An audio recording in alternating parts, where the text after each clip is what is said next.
Halloween. Oui, aujourd'hui on va parler de cette soirée de l'horreur où absolument tout crime est considéré comme légal le temps d'une soirée. Non, attends. Ça vient d'un film ça, non? Ah ouais. Très bon film, soit dit en passant. Dans ma famille, Halloween est considéré depuis la nuit des temps comme l'événement de l'année. Je me souviens qu'à chaque rentrée scolaire, nous attendions le mois d'octobre avec une si grande impatience qu'on pouvait être cette famille bizarre du quartier qui, dès le premier jour d'octobre, voyait son jardin devenir un cimetière de morts-vivants. Chérie, regarde chez les voisins. Mon Dieu, appelle la police!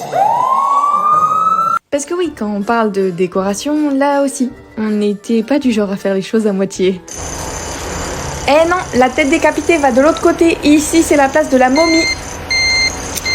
Mais bordel, où est la jambe de squelette enfin? Ah, que des bons souvenirs. Pour vous dire à quel point notre maison se transformait le temps d'un mois, notre adresse était considérée comme la meilleure adresse de la ville quand les enfants venaient chercher des bonbons. Enfin, s'ils osaient passer l'entrée.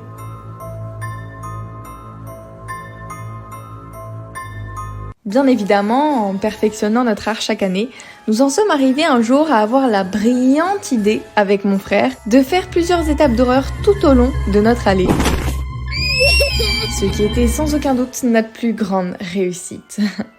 Pour le plus grand malheur des enfants qui voulaient juste venir chercher des bonbons. Laissant bien évidemment la dernière étape aux mains de notre mère qui accueillait les enfants dans un état...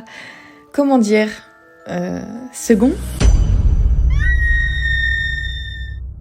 Mais nous faire embrouiller par maman était aussi le signe qu'on avait extrêmement bien réussi notre coup.